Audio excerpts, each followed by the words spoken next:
حي على الفلاح. بسم اللہ الرحمن الرحیم. سورہ الانعام رکوع نمبر 12. الحمدللہ رب العالمین والصلاة والسلام علی سید الانبیاء والمرسلین. فاعوذ باللہ من الشیطان الرجیم. بسم اللہ الرحمن الرحیم. ان اللہ فالق الحب والنوى يخرج الحي من الميت ومخرج الميت من الحي ذلكم الله فأنا تؤفكون. فالق الإصباح وجعل الليل سكنا والشمس والقمر حسبانا ذلك تقدير العزيز العليم. وهو الذي جعل لكم النجوم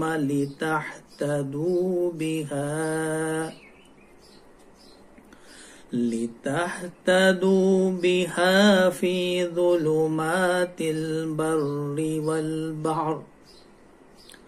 قد فصلنا الآيات لقوم يعلمون. وهو الذي أنشأكم من نفس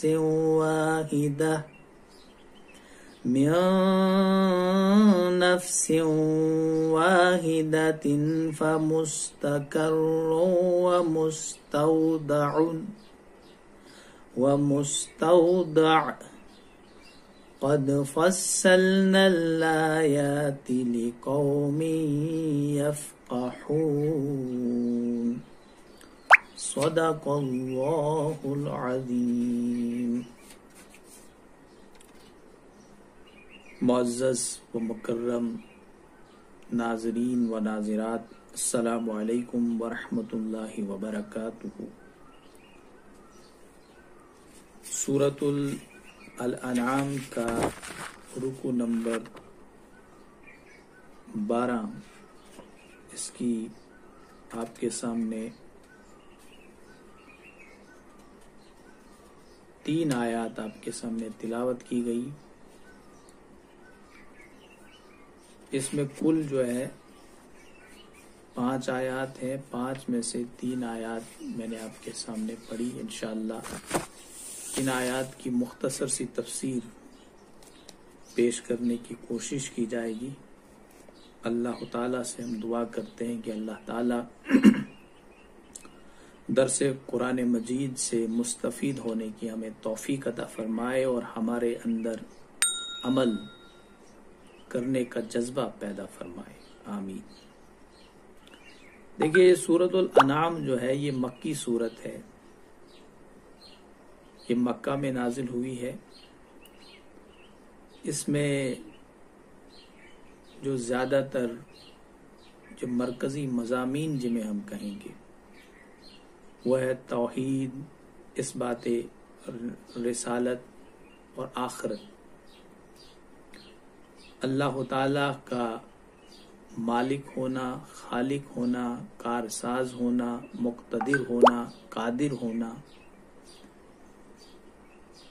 اس صورت میں جا بجا جو ہے مختلف آیات کے ذریعے سے مشرکین مکہ کو خصوصی طور پر اس وقت اور تا قیام قیامت جتنے بھی لوگ ان صفات سے متصف ہوں جو مشرکین مکہ کے اندر موجود تھی، ان کو سمجھایا گیا ہے یا پوری انسانیت کو ان آیات کے ذریعے سے باور کیا گیا ہے کہ ایک ہی مالک ہے، ایک ہی خالق ہے، وہی کارساز ہے، وہی مقتدر ہے، وہی قادر مطلق ہے، وہی العزیز ہے، وہی العلیم ہے۔ تو یہ رکوع جو ہے جس کی میں نے 3 آیات پڑھی، اس میں بھی اسی حوالے سے گفتگو کی جا رہی ہے۔ اللہ تعالیٰ فرما رہے ہیں کہ ان اللہ فالق الحب والنوا، بے شک اللہ ہی بیج اور گٹھلی کو پھاڑنے والا ہے، یا دانے اور گٹھلی کو پھاڑنے والا ہے۔ یخرج الحی، وہ نکالتا ہے زندہ کو یا زندگی کو نکالتا ہے، من المیت، مردہ سے، ومخرج المیت، اور وہی نکالنے والا ہے مردہ کو، من الحی، زندہ میں سے۔ ذالکم اللہ فانا تؤفکون، یہی تو اللہ ہے، وہی تو اللہ ہے، اس کو پہچانو، لیکن تم کدھر کو الٹے جا رہے ہو؟ وہی اللہ ہے تو تم کہاں کی طرف چلے جا رہے ہو؟ یا مولانا امین احسن اصلاحی نے اس کا ترجمہ جو کیا ہے، نکالنے کے بدلے برآمد لکھا ہے کہ وہی زندگی کو موت سے برآمد کرتا ہے اور موت کو زندگی سے برآمد کرتا ہے۔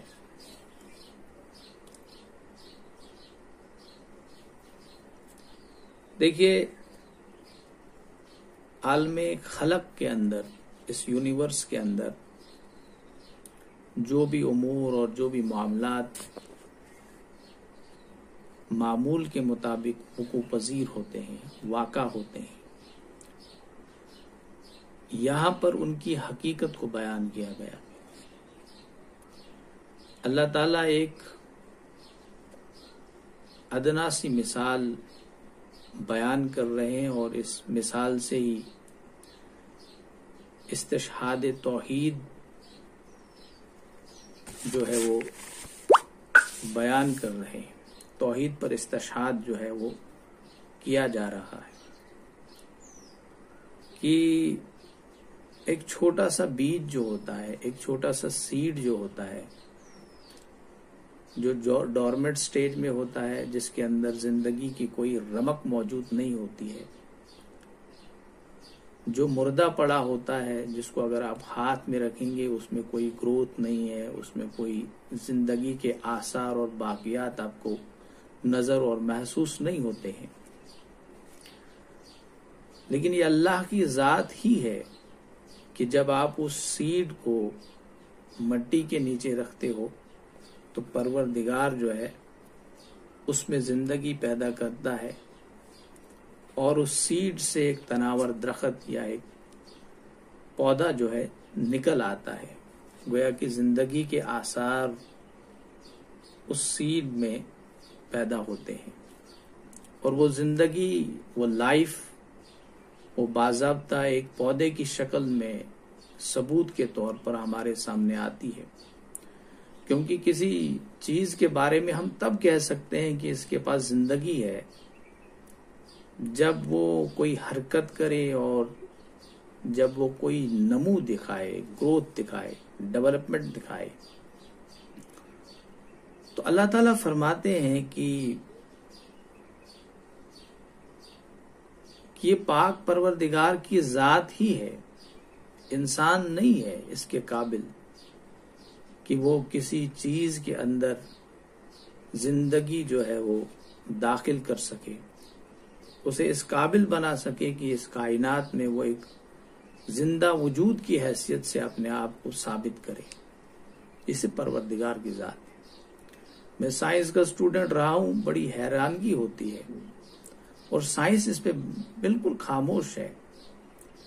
ایک بہت بڑے سائنسدان میں کینیڈا کی ایک یونیورسٹی میں وہ کام کرتے ہیں، انہوں نے لکھا ہے کہ یہ ایک اچنبے کی بات ہے، ایک حیرت انگیز بات ہے کہ ابھی تک سائنسدان بھی اس بات کو نہیں سمجھ پائے ہیں کہ لائف کیا ہے۔ یہ لائف جو ہے یہ معمہ ہے، یہ ایک معجزہ ہے، یہ زندگی کیا ہے،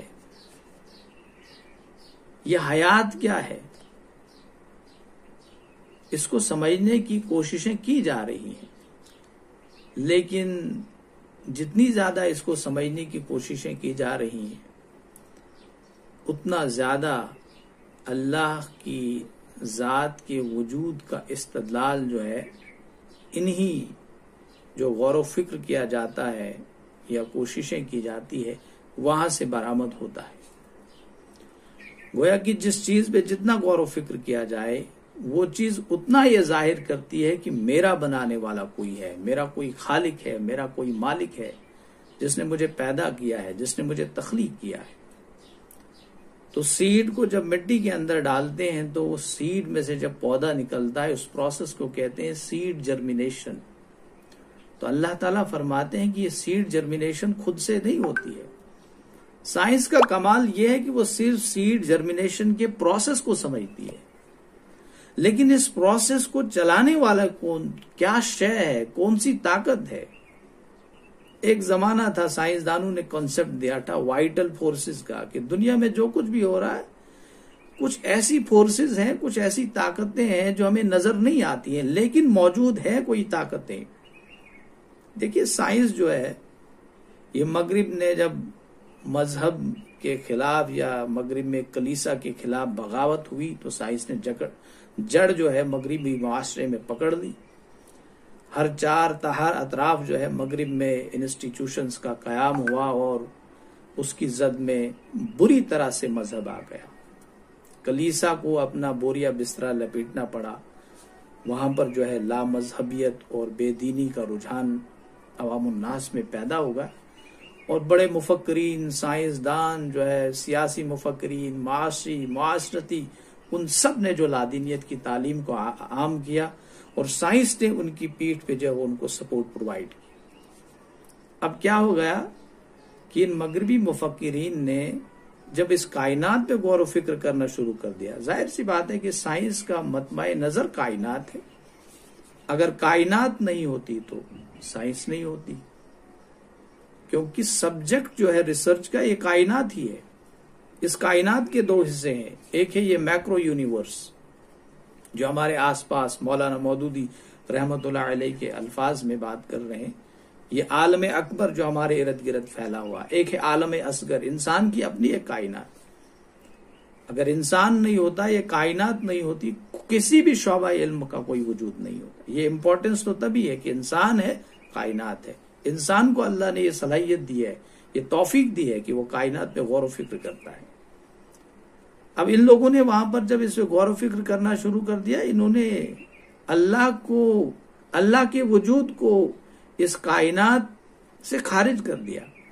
ایک بات یاد رکھنی چاہیے، اللہ کائنات کا حصہ نہیں ہے، بلکہ اللہ خالق ہے، مالک ہے، وہ اس پوری کائنات کو چلاتا ہے، جزء کائنات نہیں ہے، وہ ایک ذات ہے، ستودہ صفات، الحی القیوم ہے پروردگار کی ذات۔ تو ان لوگوں نے کیا کیا کہ انہوں نے اللہ کی مخالفت میں، خدا کی اس میں ہر دلیل جو ہے وہ ڈھونڈنے کی کوششیں کی۔ یہ دلیل دی، ایک طاقت ہے جو اس کائنات کو چلا رہی ہے، انرجی ہے ایٹسیٹرا، لیکن مذہب کے پاس اس کا صحیح تصور موجود تھا، اور مذہب کی سب سے مستند ترین شکل جو ہے وہ اسلام ہے، دین اسلام، کیونکہ آپ سب کو معلوم ہے عیسائیت ہے، یہودیت ہے، وہ سب جو ہے اسلام کی ہی جو ہے وہ شکلیں ہیں جو بگڑی ہوئی ہیں۔ تو سب سے مستند اسلام ہے۔ اسلام نے یہ تصور دیا، قرآن کہتا ہے ان اللہ فالق الحب والنوى۔ اب یہ جرمینیشن ہوتا کیسا ہے، ایک سیڈ سے پودا نکلتا کیسے ہے، یہ کیا شے ہے؟ سائنس حیران ہے کہ ایک سیڈ جو ہوتا ہے اس سے دو چیزیں نکلتی ہیں، دو پتے نکلتے ہیں، ایک پتا اوپر کی طرف نکلتا ہے جسے پلیومیول کہا جاتا ہے، ایک نیچے کی طرف جاتا ہے جسے ریڈیکل کہا جاتا ہے۔ پلیومول سے پورا شوٹ سسٹم بنتا ہے، پورا درخت بنتا ہے جو زمین کے اوپر آپ کو نظر آتا ہے، تناور درخت، اور ایک ریڈیکیول ہوتا ہے جو زمین کے اندر جاتا ہے. کیا شے ہے، کیا چیز ہے؟ اگرچہ کہ سائنس صرف اتنا بتا سکتی ہے کہ یہ کنڈیشنز فیوریبل انہیں مل جاتی ہیں، سیڈ جرمینیشن ہوتا ہے، یہ کوئی ٹروفک فیکٹر جو ہے وہ جیوٹروپزم ہے یا فوٹوٹروپزم، اس کی وجہ صرف اتنا. لیکن یہ بتانے سے سائنس ابھی قاصر ہوتی کیوں ہے، یہ ایسا کیوں ہوتا ہے؟ قرآن نے تو اسی بات پر غور و فکر کرنے کی انسان کو دعوت دی کہ انسان تو زیادہ جو ہے اچھلنے اور کودنے کی کوشش مت کر کہ متکبر ہو کر اللہ کی ذات کا انکار کر بیٹھے. صرف ان باتوں پہ غور فکر ہوتا ہے تو کیوں ہوتا ہے، کیسے ہوتا ہے. تو اللہ تعالیٰ فرماتے ہیں اس آیت میں کہ وہ صرف اللہ کی ذات ہے جو ان گٹلیوں کو، دیکھو 1400 سال پہلے انسان کو دعوت فکر دی گئی ہے کہ انسان اس سیڈ کو اپنا موضوع تحقیق بنا، اس پہ تحقیق کرو، سمجھ اس کو، ان تمام پروسیسز اور عوامل عمل کو سمجھنے کی کوشش کر جو اس کے ریلیٹڈ ہے. اس کے بعد اللہ تعالیٰ فرماتے ہیں یخرج الحی من المیت، وہ نکالتا ہے زندہ کو مردہ میں سے، اور وہ مخرج المیت من الحی ذالکم اللہ فانا تؤفکون. دیکھیے اس میں جو ہے مختلف تعبیرات ہیں.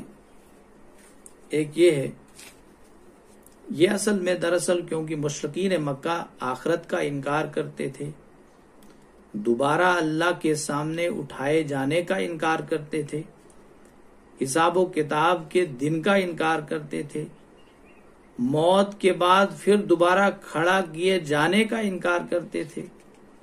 تو اللہ تعالیٰ انہیں بے شمار مثالیں دے کر یہ بات سمجھاتا ہے کہ دیکھو اس کائنات پہ غور و فکر کرو، یہ ہر جگہ پر پروسیس جو ہے جاری ہے، جس کی آپ کو دعوت دی جا رہی ہے کہ مرنے کے بعد تم کو زندہ کیا جائے گا. آپ ایک سیڈ کو دیکھو، ایک بیج کو دیکھو، یہ مردہ تھا، یہ اللہ کی ذات ہے جس نے اس کو زندہ کر دیا. اسی طرح سے تم کو بھی زندہ کیا جائے گا. یہ اللہ کی ذات ہے جو مردہ چیزوں میں حیات داخل کر دیتا ہے. ایک سیڈ ہے، آپ سالہ سال رکھ لیجئے، سیڈ ہے، لیکن وہ جب جرمینیٹ ہوتا ہے تو اس میں زندگی کے آثار پیدا ہوتے ہیں. وہ زندگی کیا شے ہے، انسان اس سے ابھی سمجھنے سے قاصر ہے. یہ اللہ کی ہی ذات جانتی ہے. ہاں انسان یہ کہتا ہے کہ اگر اپنی انسانی زندگی کی بات کی جائے، ہم کیا ہیں؟ ہمارے اندر ایک روح جب ڈالی جاتی ہم زندہ ہو جاتے ہیں، ورنہ ہم مرنے کے بعد مٹی ہو جاتے ہیں. ہمارے پاس کوئی زندگی کا آثار اور باقیات جو ہے وہ باقی نہیں رہتے ہیں. اب انسان جب پیدا ہوتا ہے، اس کو تخلیق بھی اللہ نے کیا ہے، ان آرگینک میٹیریل سے کیا، جو بے جان چیزیں تھی، مٹی سے پیدا کیا. مٹی میں کوئی حیات تو تھی نہیں. اس طرح بھی اگر دیکھا جائے، ہم جو کھانا کھاتے ہیں، جو سب چیزیں کہاں سے آتی ہے، یہ سب منرلز وہ مٹی سے حاصل ہوتے ہیں. یا ایک چھوٹے سے مالیکیول کی بات کی جائے گی، آرگینک مالیکیول جسے ہم کہتے ہیں، وہ سب کاربن، ہائیڈروجن، نائٹروجن، آکسیجن سے بنے. یہ سب چیزیں کیا ہے؟ ان آرگینک ہے، ان میں لیونگ نہیں ہے، لائف نہیں ہے. تو یہ سب کھاتے ہیں، انہی سے جو ہے وہ ہمارے اندر جو ہے یہ ہماری زندگی کا حصہ بنتے ہیں. تو یہ سیلز میں تبدیل ہوتے ہیں، سیل ٹیشوز میں، ٹیشو پورا انسان بناتا ہے. تو اس طرح سے دیکھا جائے گا کہ پروردگار جو ہے مردہ چیزوں میں حیات کو داخل کرتا ہے، ان کو زندہ کرتا ہے، اور زندہ کرنے کے بعد ان کو پھر مار دے گا. یہ اللہ کی قدرت ہے، وہ اللہ تعالیٰ کرتا ہے. تو اللہ تعالیٰ ان کو بتا رہا ہے کہ ان چیزوں کو دیکھو، سمجھو، پہچانو، ورنہ تم کہاں کی طرف چلے جا رہے ہو. پھر دوسری مثال دی جا رہی ہے، فالق الاصباحی، وہی ہے صبح کو پھاڑنے والا. دیکھیے یہ فلک کی دوسری قسم ہے، چاک کرنے والا. رات کی تاریکی کو صبح کی روشنی چاک کرتی ہے، پھاڑ دیتی ہے. پوری دنیا پر جو ہے روشنی پھیل جاتی ہے، صبح آ جاتی ہے. کہ اللہ تعالیٰ فرماتے ہیں کہ اللہ ہی کی ذات ہے جو رات کی سیاہی کا پردہ چاک کر کے سپیدائے سحر کو نمودار کرتا ہے. ان چیزوں کو سمجھنے کی کوشش کرو. آئے دن انسان رات کو سوتا ہے، صبح جاگتا ہے. اب نیند آتی کیوں ہے؟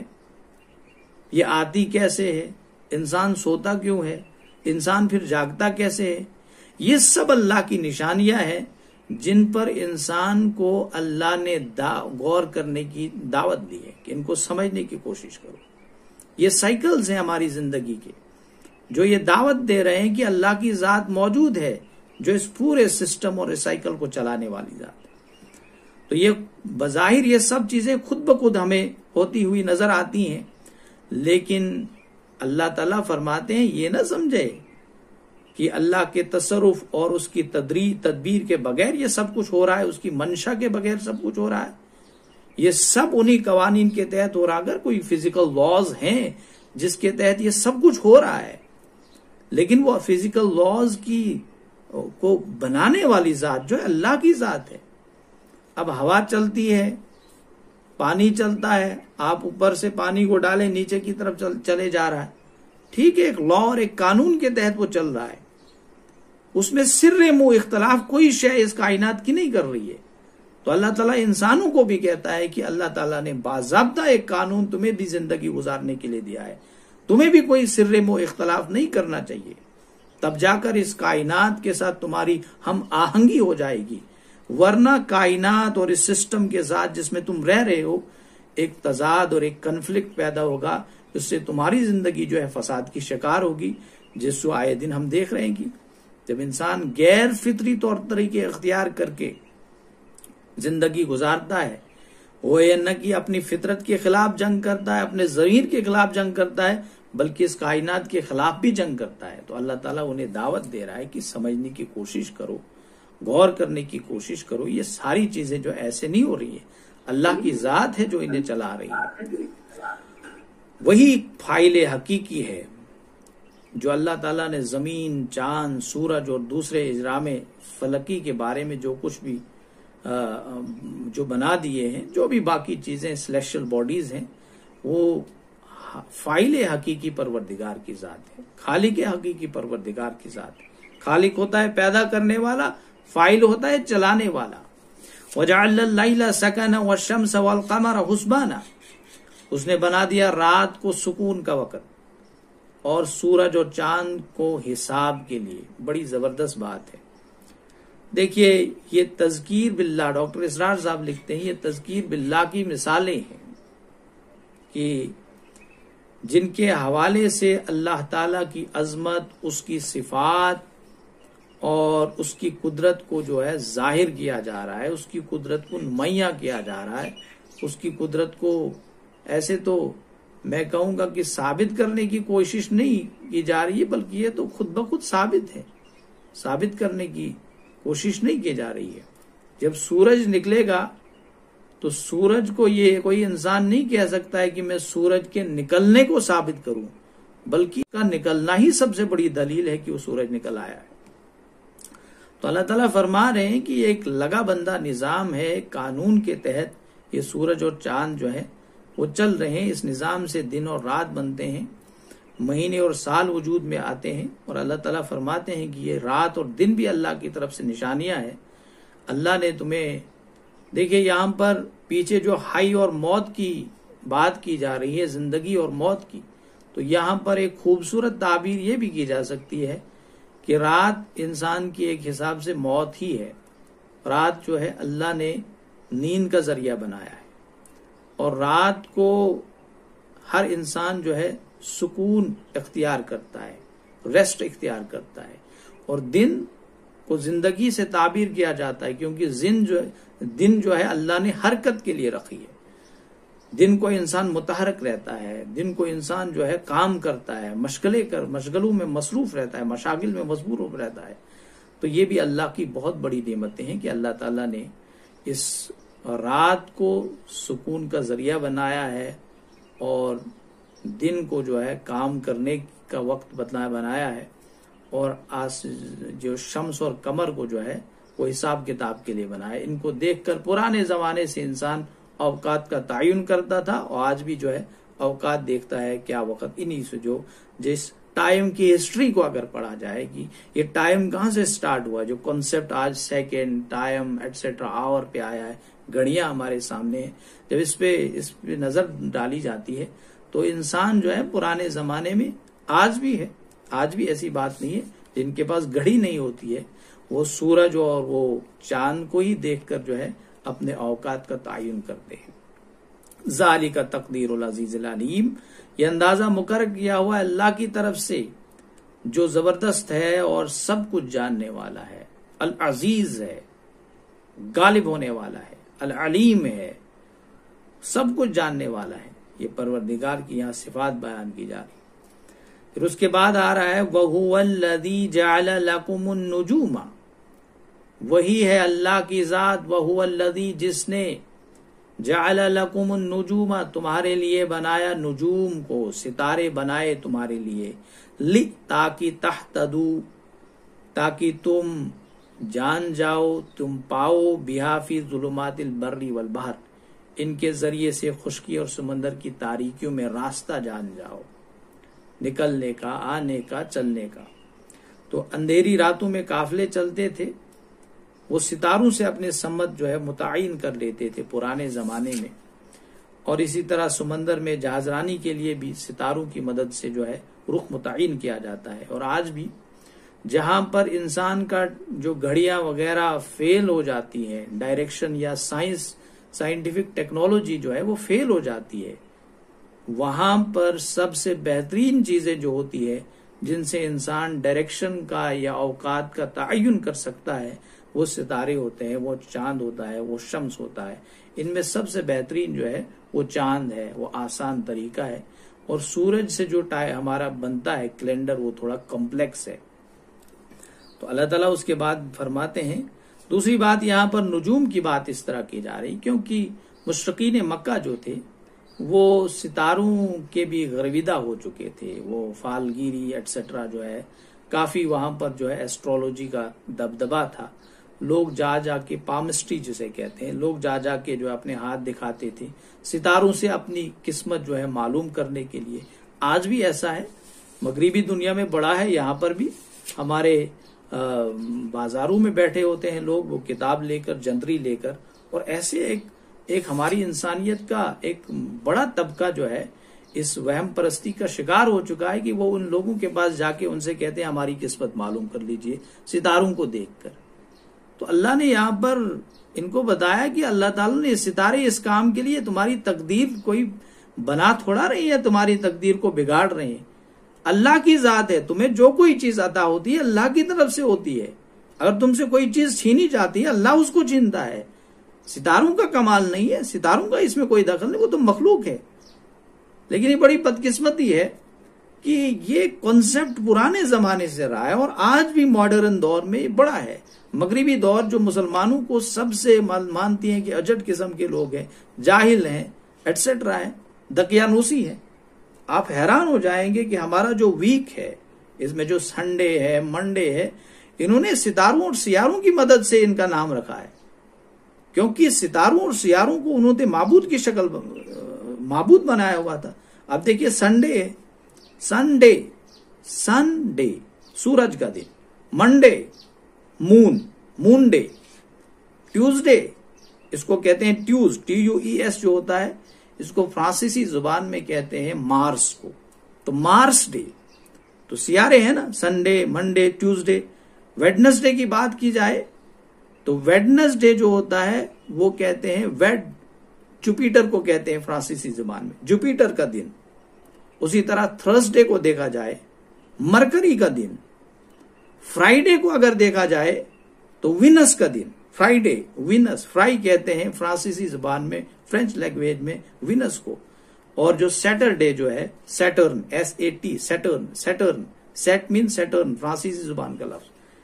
تو ان لوگوں نے یہ جو نام رکھے ہیں، آپ دیکھیے اگر یہ جو نظام شمسی کی بات، یہ جو اس کو لونر کیلنڈر ایک ہوا ہمارا چاند والا، دوسرا ہوتا ہے سورج کی بنیاد پہ بننے والا کیلنڈر، اس میں بھی یہ سب چیزیں موجود ہیں۔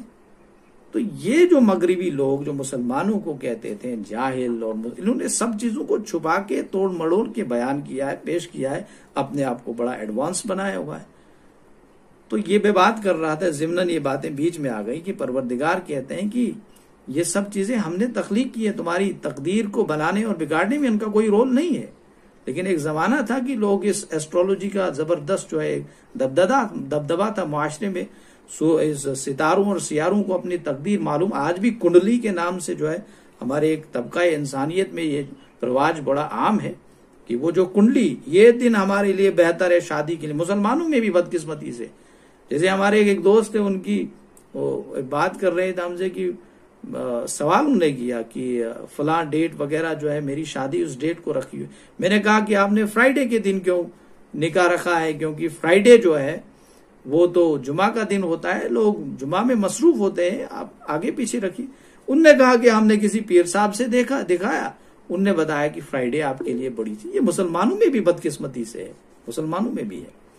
اس کے بعد اللہ تعالیٰ فرماتے ہیں قد فصلنا الآیات لقوم یعلمون، ہم نے تو اپنی نشانیاں تفصیل سے بیان کر دی ہے ان لوگوں کے لیے جو علم رکھتے ہیں. تو پروردگار جو ہے اس قرآن مجید میں مختلف اسلوب کے ذریعے سے انسانوں کو سمجھانا چاہتے ہیں کہ انسانوں دیکھو، یوں ہی مت چلتے چلے جاؤ، بلکہ تم غور و فکر کرو، دیکھو اس کائنات کو، تدبر کرو، تفکر کرو، آبزرو کرو، سوچنے اور سمجھنے کی کوشش کرو. تمہیں یہ لگے گا کہ یہ جو کائنات یہ ایسے نہیں چل رہی ہے، پر الوقت چلے گیا ہے. ورنہ کئی مثالیں میں جو ریسنٹ ہو رہی ہیں، جو سائنس مجبور ہے ماننے کہ اللہ کی ذات ہے، انسان سائنس فیل ہو چکی ہے کہ نہیں اللہ کی ذات ہے، کوئی قادر قدرت، کوئی قادر ہے، کوئی مالک ہے جس نے اس کائنات کو بنایا ہوا ہے. ایک واقعہ آخر پہ بیان کروں گا، کل 3 آیات ہمارے پاس بچتی ہیں، ان پہ درس ہوگا. امام ابو حنیفہ رحمۃ اللہ علیہ جو ہے ایک دھریے سے ان کی ملاقات ہوتی ہے، وہ ایک دھریے سے ملاقات ہوتی ہے، ایک مناظرہ ہوتا ہے. اس نے کہا میں اللہ کو نہیں مانتا ہوں. امام ابو حنیفہ رحمۃ اللہ، میں اللہ کو مانتا ہوں. انہوں نے دلیل پیش کی، انہوں نے کہا میں نہیں مانتا ہوں. مناظرے میں آ جاؤ، سارے لوگوں کو جمع کریں گے، وہاں جو ہار جائے گا، اگر آپ ہار گئے آپ کو دھیریت اختیار کرنی ہے، اگر میں ہار گیا میں اسلام قبول کروں گا. انہوں نے کہا ٹھیک ہے. جب مناظرے کے لیے لوگ جمع ہوئے، اعلان کیا گیا امام اعظم ابو حنیفہ رحمۃ اللہ علیہ کا مناظرہ ایک دھیریے سے ہونے والا ہے، ایتھیسٹ سے ہونے والا ہے. سب لوگ جمع ہوئے. اب جو وقت متعین کیا گیا تھا، مقرر کیا گیا تھا، امام ابو حنیفہ رحمۃ اللہ علیہ کو ذرا تاخیر ہو گئی، لیٹ ہو گئے. انہوں نے اعلان کر دیا کہ میں جیت گیا، وہ ہار گئے. آپ کے امام صاحب، ان کو پتا تھا کہ وہ دلیل سے خدا کے وجود کو ثابت نہیں کر سکتے ہیں. اب تب تک امام ابو حنیفہ رحمۃ اللہ علیہ نے اب لیٹ کیوں ہوئے؟ انہوں نے کہا کہ اصل میں بات یہ ہوئی تھی، میں آ ہی رہا تھا تو بیچ میں راستے میں ایک دریا تھا، تو وہاں پر ہوا کیا کہ میں ویٹ کر رہا تھا کوئی کشتی وغیرہ مل جائے.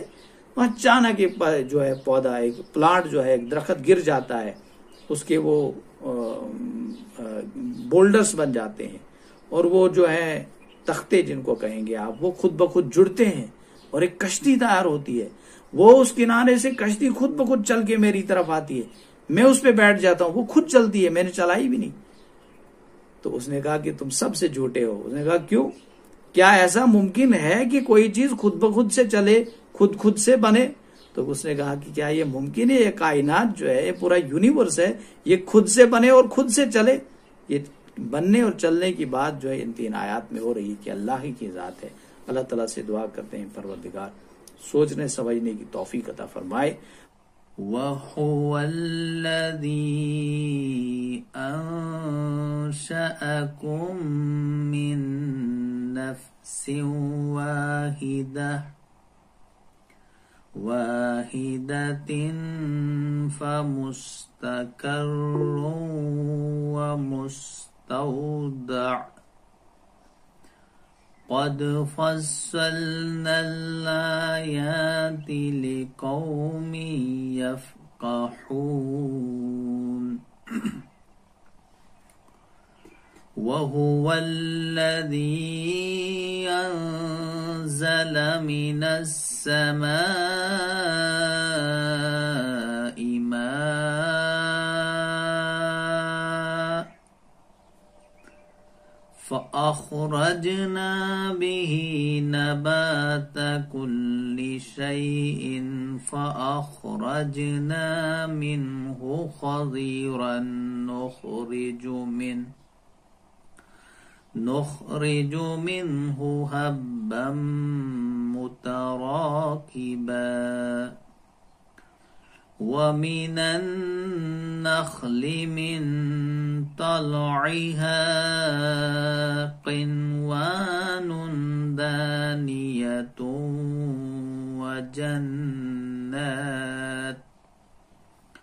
وجنات من أعناب وزيتون والرمان مشتبها وغير متشابه انظروا إلى ثمره إذا أثمر وينعه إن في ذلكم لآيات لقوم يؤمنون وجعلوا لله شركاء الجن وخلقهم وخرقوا له بنين وبنات بغير علم سبحانه وتعالى عما يصفون صدق اللہ العظیم.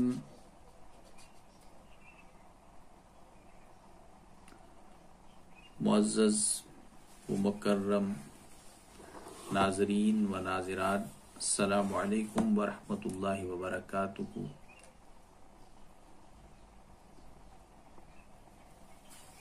رکو نمبر 8، رکو نمبر 12 سورۃ الانعام، اس کی آخری 3 آیات آپ کے سامنے تلاوت کی گئی. کل بھی اس کا پہلا حصہ، اس کا درس جو ہے آپ کے سامنے پیش کیا گیا تھا. آج جو ہے اس کا نصف آخر، اس کا درس آپ کے سامنے پیش کیا جائے گا. کل ہم نے یہ سمجھنے کی کوشش کی تھی کہ اللہ تعالی ہی اس کائنات میں فاعل حقیقی کی حیثیت رکھتا ہے. یہ کائنات خود سے چلے نہیں جا رہی ہے، بلکہ ایک فاعل حقیقی ہے جو اس کائنات کو چلاتا ہے، جو اس کے نظام کو سنبھالتا ہے.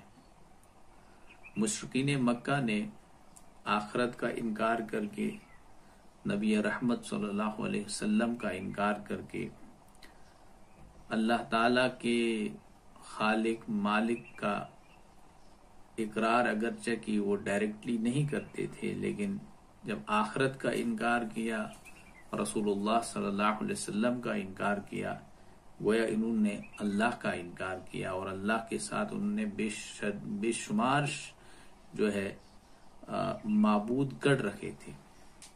تو اللہ تعالیٰ انہیں دعوت دیتا ہے کہ بے وقوفو، اس کائنات پہ غور کرو. اس کائنات کے ذرے ذرے میں اللہ کی صنائی جو ہے وہ جاری و ساری ہے. اللہ کی کاریگری جو ہے ہر جگہ تمہیں دکھائی دے گی کہ یہ کائنات جو ہے اس کا ایک خالق ہے، اس کا ایک مالک ہے، اس کا ایک چلانے والا ہے. یہ خود سے نہیں چل رہی ہے.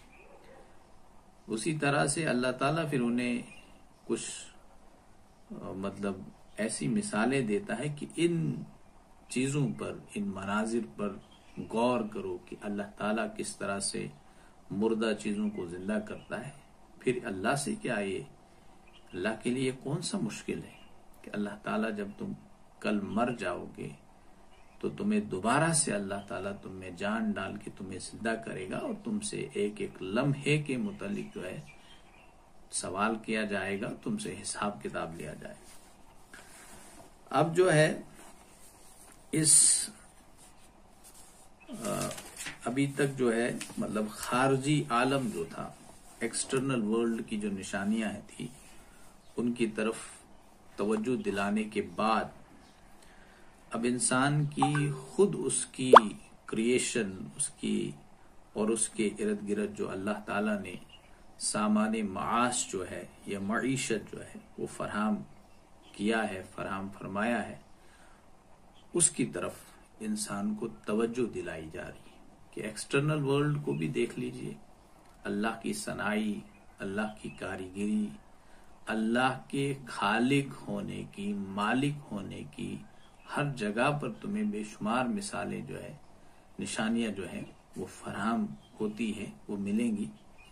تو اب اللہ تعالیٰ جو ہے انہیں اپنی کریشن، انسان کو اپنے خلقت اور اس کے ارد گرد جو کچھ جس پہ انسان کی زندگی ڈپینڈنٹ ہے اس کی طرف توجہ دلائی جا رہی ہے کہ فرمایا جا رہا ہے کہ وَهُوَ الَّذِي، اور وہی ہے وہ ذات، انشأکم، جس نے تمہیں پیدا کیا۔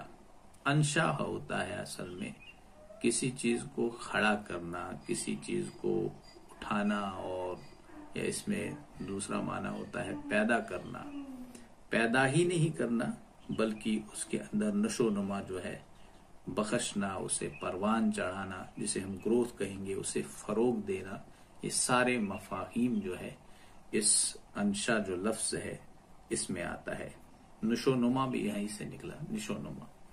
تو وَهُوَ الَّذِي، وہ ذات باری تعالیٰ ہی ہے، انشأکم، جس نے تمہیں پیدا کیا، من نفس واحدہ، ایک جان سے، فَمُسْتَقَرٌّ وَمُسْتَوْدَعٌ، پھر تمہارے لیے تو ایک مستقل ٹھکانہ ہے اور ایک کچھ دیر امانتاً رکھے جانے کی جگہ۔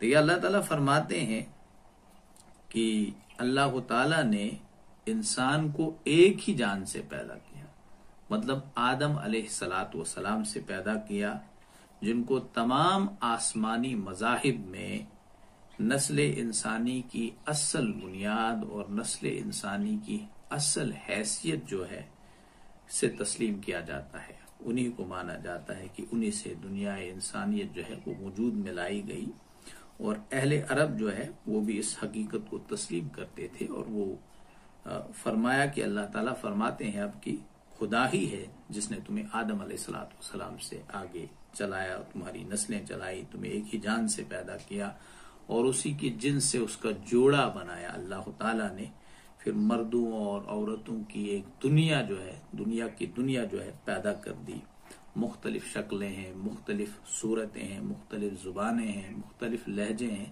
یہ ساری چیزوں کا اختلاف تو موجود ہے، لیکن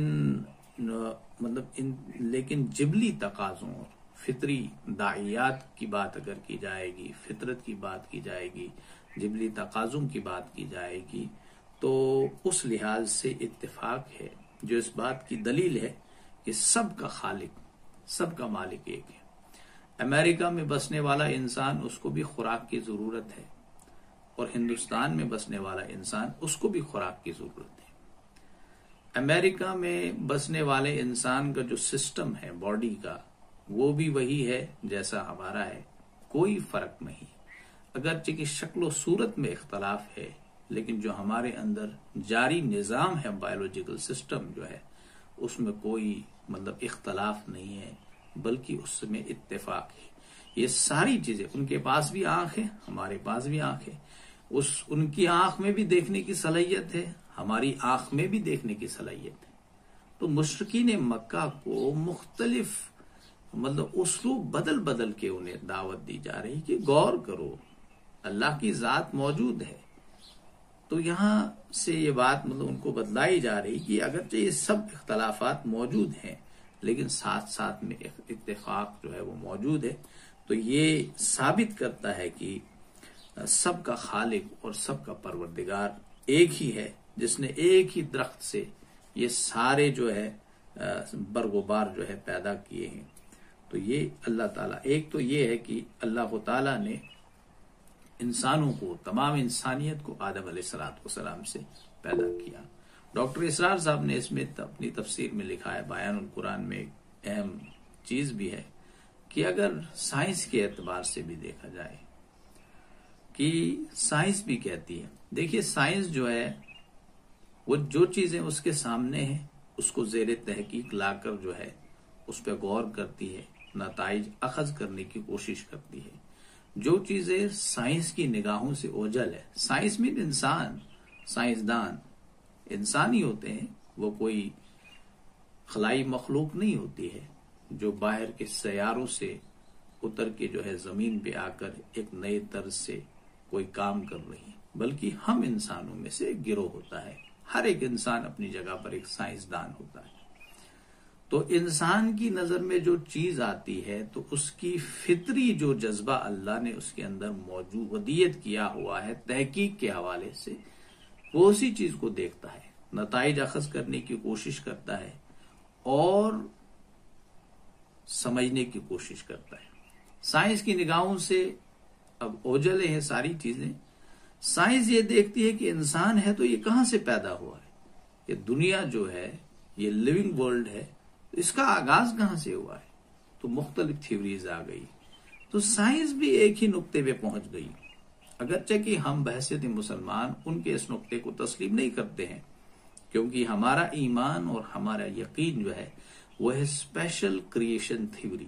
یہ ایک تھیوری ہے اسپیشل کریشن تھیوری، مطلب مذاہب کا جو تصور ہے انسان کے وجود میں آنے کا، پروردگار، جیسے میں نے ابھی عرض کیا تھا کہ تمام آسمانی مذاہب میں جد امجد جو ہے وہ حضرت آدم علیہ السلام کو تسلیم کیا جاتا ہے، جن کی جو اول انسان ہے جن کو اللہ نے تخلیق کیا، پھر ان کے ہی نفس سے ان کی جنس پیدا کی، پھر ان سے بے شمار عورتیں اور بے شمار مرد جو ہے اللہ نے پیدا کیے، جو سلسلہ چلے جا رہا ہے تا قیامت تک چلتا جائے گا۔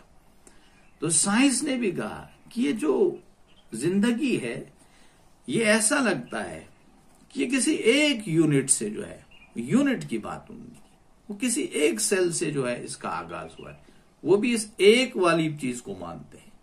تو اگر اس کو بھی دیکھا جائے کہ وہ بھی کہتے ہیں کہ ایک سیل تھا امویبا کی شکل کا، اس میں ایک جان تھی، وہ مختلف ارتقائی مراحل سے ہوتے ہوئے انسان بنا، تو اس میں بعد میں جو ہے مطلب وہ سیکس کی سیگریگیشن ہوگی۔ پہلے تو کوئی ایسا معاملہ نہیں تھا، امویبا جو ہے وہاں پر کوئی سیکچول سیگریگیشن نہیں، کوئی امویبا ہم یہ نہیں کہہ سکتے تھے کہ یہ میل ہے یا فیمیل ہے ایٹسیٹرا، کوئی سیکس سیگریگیشن نہیں تھی۔ قرآن کہتا ہے کہ آدم علیہ السلام سے پیدا کیا۔ اب سائنس کی رہنمائی جو ہے کرنی کس نے ہے؟ ان لوگوں نے کرنی ہے جو مذاہب کو جاننے والے ہیں، جو قرآن کو جاننے والے ہیں۔ تو یہ بڑی ریسپانسبلٹی امت مسلمہ پہ ہے اور امت مسلمہ کے اسکالرز پہ ہے کہ سائنس تحقیق کرتے کرتے اس چیز کے قریب پہنچی ہے جو 1400 سال پہلے قرآن مجید کی ایک آیت میں ساری لوگ وہ بیان کیا کرتے ہیں۔ تو سائنس اگر یہ کہتی ہے تو ہمیں یہ ان کو سمجھانا ہے کہ قرآن تو کہتا ہے کہ آدم علیہ السلام سے تمہیں پیدا کیا، پھر آدم علیہ السلام سے ہی اس کا دوسرا جوڑا جو ہے، ان کی اہلیہ جو ہے حضرت حوا کو نکالا گیا۔ اب اس کی کیفیت کیا تھی وہ ہم نہیں سمجھ سکتے، وہ ہم جان نہیں سکتے ہیں، اٹس ناٹ پاسبل فار اس۔ یہ سب چیزیں اللہ بہتر جانتا ہے، وہ خالق اور مالک ہے۔ پھر اللہ تعالیٰ فرماتے ہیں، تو یہ اس میں ایک قرآن ڈاکٹر اسرار صاحب نے حوالہ دیا ہے، جو ابھی میں بات کر رہا تھا اس سے پہلے جو ہے، یہ انہوں نے لکھا ہے اپنی تفسیر میں، قرآن اور جدید سائنس، جدید علم۔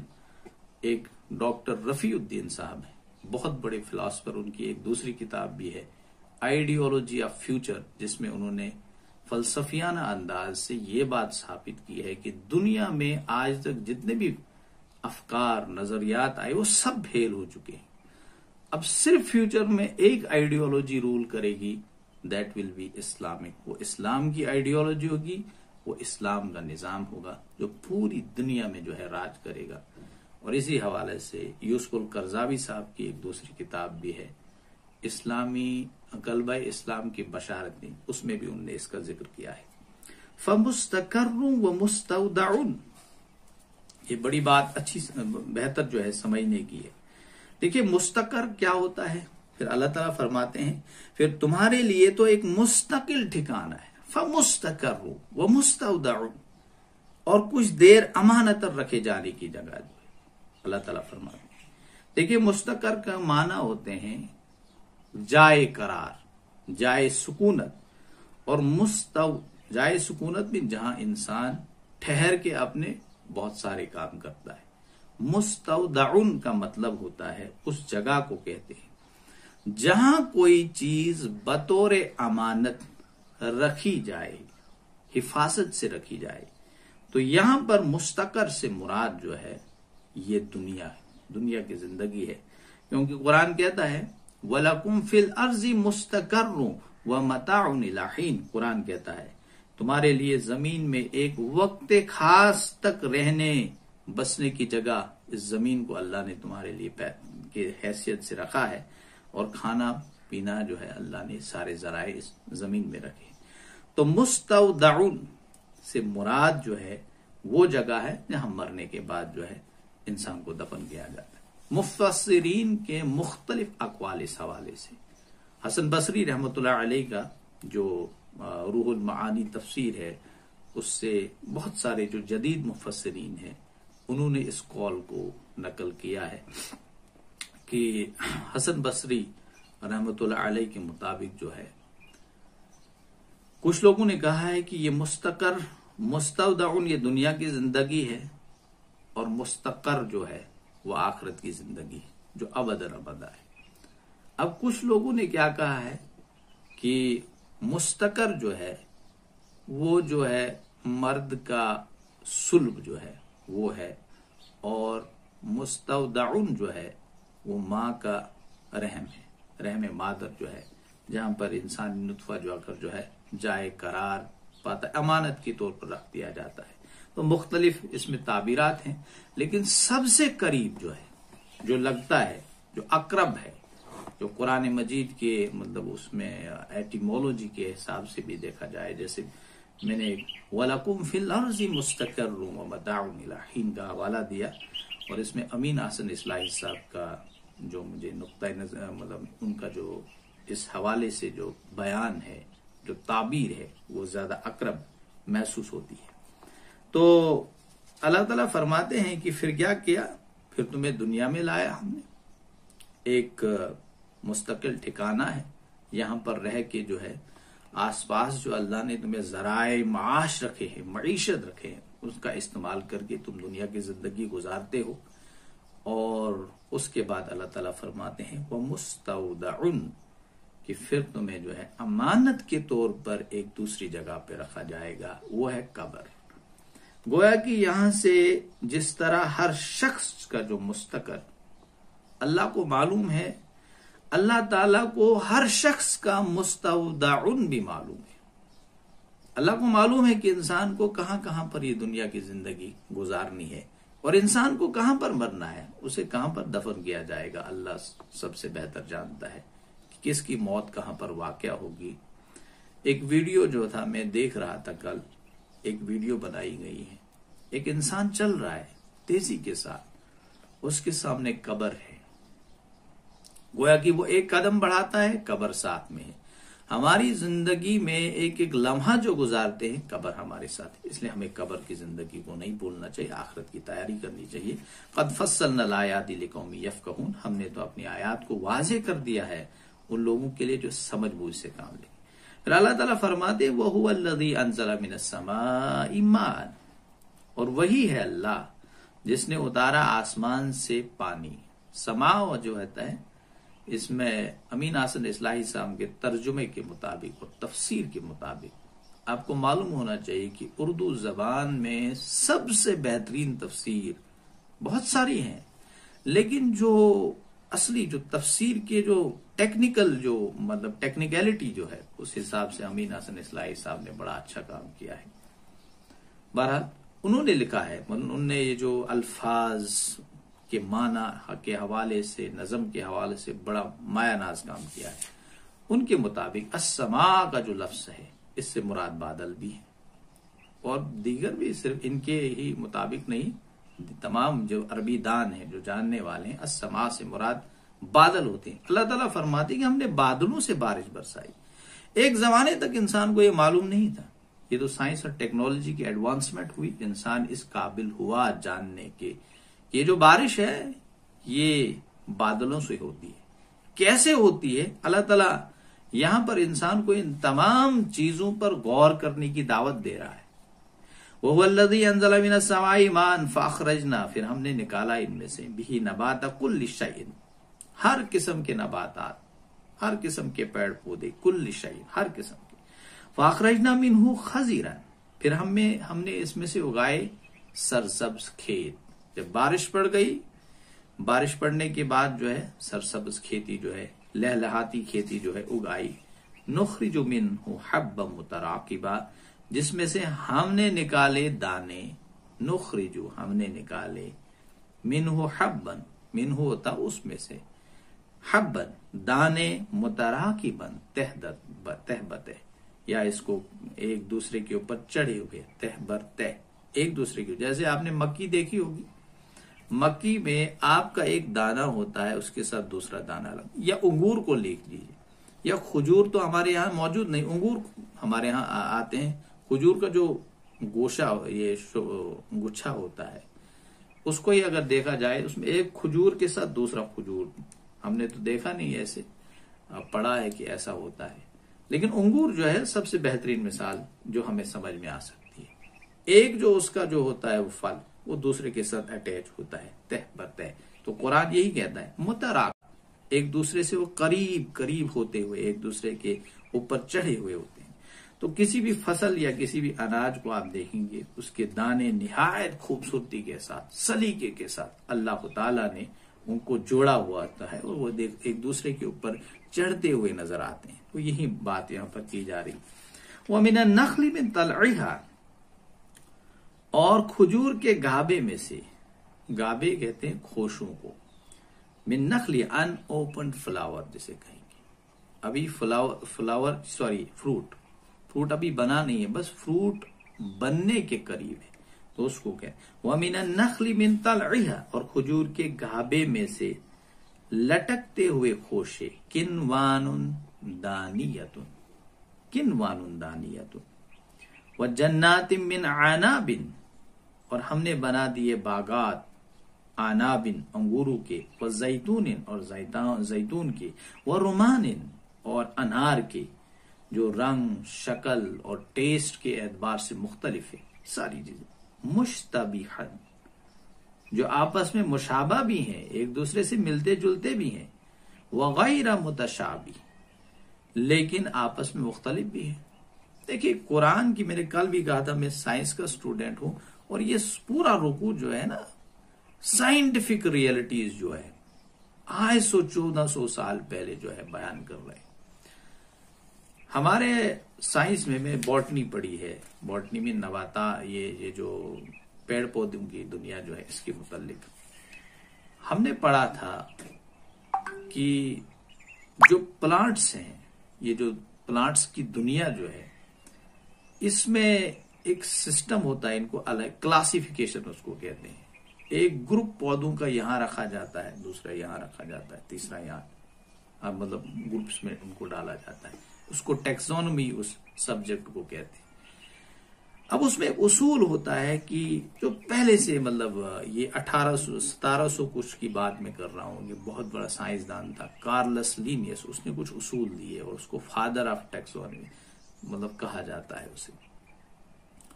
اس نے کیا کہا کہ اس نے کلاسیفیکیشن اس بنیاد پر کی.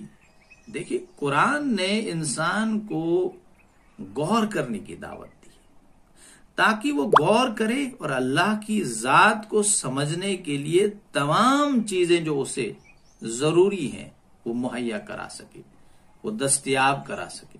جو انسان غور نہیں کرتا ہے، غور و فکر نہیں کرتا ہے، سمجھنے کی کوشش نہیں کرتا ہے، اس کائنات پہ غور نہیں کرتا ہے، وہ اللہ کی ذات تک رسائی حاصل نہیں کر سکتا ہے. قرآن بھرا پڑا ہے مثالوں سے. ابراہیم علیہ السلام کی مثال لیجیے، بہترین مثال. عید قربان ہمارے قریب آ رہی، ان کی سیرت کو پڑھیے، غور کیا. اسی سورۃ الانعام میں پیچھے آیا ہے کہ جب سورج کو دیکھا نہیں، چاند کو دیکھا نہیں. بہرحال تو غور کرنے کی دعوت دی. دیکھو ان چھوٹی چھوٹی چیزوں پہ دیکھو. تو یہاں پر اللہ تعالیٰ فرماتے ہیں کہ چیزیں ملتی بھی ہیں اور مختلف بھی ہیں. یہ ملنا اور مختلف ہونا یہ کلاسیفیکیشن میں ایک اہم حیثیت رکھتا ہے. اس کی بنیاد پر کلاسیفیکیشن ہوتی ہے. یہ تو بس 200-250 سال کی بات ہے. اس آدمی کو بڑا سائنسدان مانا گیا. قرآن نے دیکھو کیا کہا ہے. قرآن نے تب کہا کہ یہ مختلف پودے ہیں، مختلف فروٹس ہیں، مختلف پھل ہیں، یہ مشتبہن بھی ہے وغیرہ متشابہ بھی ہے. یہ بہترین ملتے بھی ہیں اور مختلف بھی ہیں. تو یہ ملنا اور مختلف ہونا اس کی بنیاد پہ کلاسیفیکیشن کی جاتی ہے. بہترین. تو اللہ تعالیٰ نے دیکھو کیا مطلب ہمیں کہاں قرآن مجید نے کہاں انسان کو رہنمائی کی ہے. انظروا الی ثمرہ اذا اثمر وینعہ. دیکھو اس کے پھل کو، ان پودوں کے پھل کو دیکھو جب وہ پھل لاتا ہے.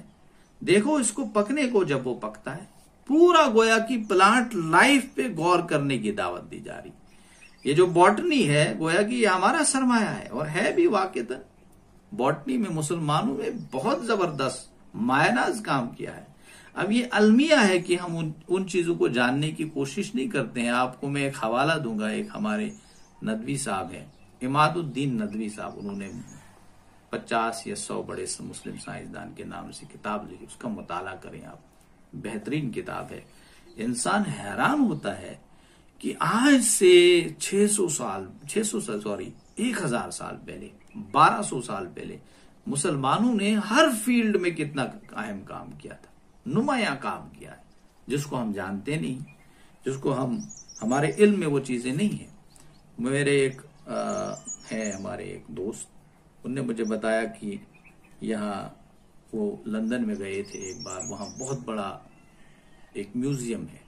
انہوں نے کہا کہ جب میں انٹر ہو گیا تو وہاں امام غزالی کا میں نے ایک پتلا دیکھا. وہ مورتی دیکھی، بنائی ہوئی ہے عزت کے طور پر. میں اس طرف گیا تو امام راضی، ادھر کی طرف گیا تو کیا کہتے ہیں جابر بن حیان، مسلمانوں کے جو مشاہیر ہیں ان کے بنائے گئے ہیں. ان نے بہت کام کیا ہے سائنس کی دنیا میں. اس طرح ان کی مطلب وہاں مغرب نے عزت کی. یہ مسلمانوں کا المیہ ہے کہ مسلمان اپنے مشاہیر سے واقف نہیں. تو اللہ تعالیٰ کہتے ہیں اس پہ غور کرو. یہ پودا جو ہے یہ برڈ کی، اس میں جو پھل یہ جو ہوتا ہے فلاور برڈ، پھر فلاور بنتا ہے، فلاور میں ہی پھر فروٹ بنتا ہے. آپ کو پتا ہے فلاور جو ہے اسی میں فروٹ بھی بنتا ہے. بہرحال یہ ابھی یا گنجائش نہیں ہے بات کرنے کی کیونکہ وقت چلے گیا. ان فی ذالکم لآیات لقوم یوقنون. اللہ تعالیٰ فرماتے ہیں یقیناً اس میں نشانیاں ہیں ان لوگوں کے لیے جو ایمان رکھتے ہیں. جو ایمان رکھتے ہیں ان کے لیے نشانیاں ہیں، بے شمار نشانیاں ہیں. وہ اللہ کو پکڑ لیں گے. اللہ کی ایسی نشانیوں پر غور کرنے سے کمزور ایمان والوں کا جو ہے ایمان بڑھ جائے گا. دل کے یقین میں، دل کے ایمان میں ان کا اضافہ ہو جائے گا. تو جیسے کہ زادتہم ایمانا، جن کے دلوں میں طلب ہدایت ہے انہیں ایسے مشاہدے سے، انہیں ایسی آبزرویشن سے ایمان کی دولت نصیب ہوگی. بے شمار مثالیں پڑی ہیں آج بھی دور جدید میں. ان لوگوں نے، میں نے شاید پہلے بھی اس کا حوالہ دیا ہے کہ ڈاکٹر مورس بقائل، اس نے کیا کیا؟ فرعون کی لاش کا معائنہ کرنے، فرانس کا تھا، مصر سے فرعون کی لاش لگی، دیکھا، پھر کسی نے اسے بتایا کہ مسلمانوں کا یہ ماننا ہے. پھر انہوں نے ریسرچ کیا، پھر اسلام قبول کیا. بہت بڑے سائنٹسٹ تھے. وَجَعَلُوا لِلَّهِ شُرَكَاءَ الْجِنَّ وَخَلَقَهُ. اور انہوں نے اللہ کا، اللہ تعالیٰ فرماتے ہیں انہوں نے اللہ کا شریک ٹھہرا لیا ہے، شریک بنا لیا ہے. وَجَعَلُوا بنایا ہے، لِلَّهِ اللہ کے لیے، شُرَكَاء بہت سارے شریک، شُرَكَاء الجن، جنوں کو اللہ کا شریک بنایا. وَخَلَقَهُمْ اور خلقا پیدا کیا ہے، ہم اللہ نے ان سب کو، ان جنوں کو اللہ نے پیدا کیا ہے. حالانکہ جنوں کو اللہ نے پیدا کیا ہے، لیکن یہ بے وقوف لوگ ہیں کہ انہوں نے جنوں کو اللہ جو ہے خالق مانا ہوا ہے. تو جیسے اللہ تعالیٰ نے انسانوں کو پیدا کیا ہے، اللہ تعالیٰ نے جنوں کو بھی پیدا کیا ہے. وَخَرَقُوا لَهُ بَنِينَ وَبَنَاتٍ بِغَيْرِ عِلْمٍ. اور اس لیے کہ انہوں نے گڑھ لیے ہیں بیٹے اور بیٹیاں بغیر کسی علمی سند کے.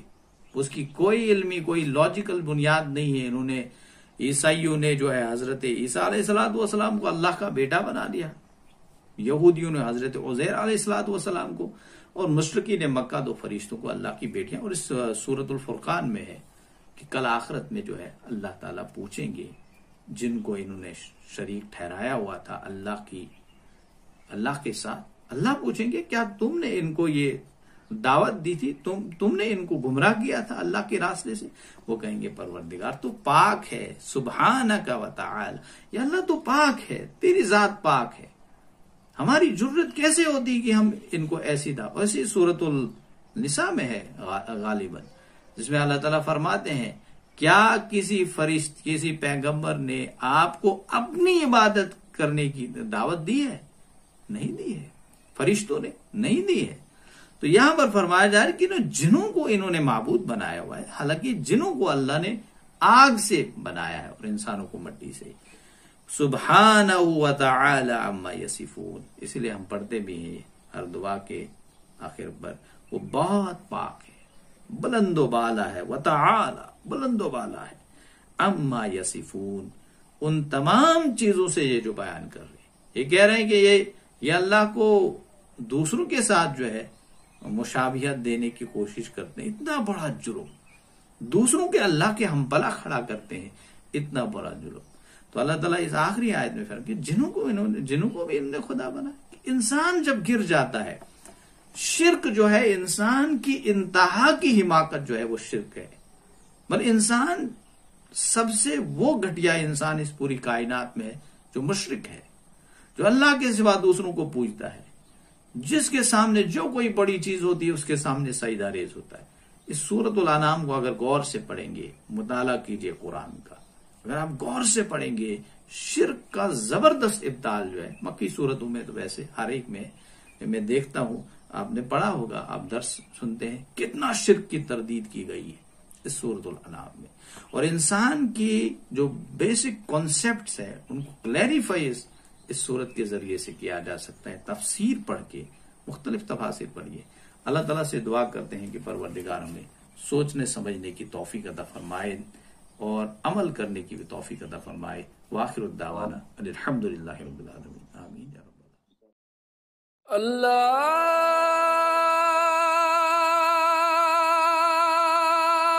اکبر، اللہ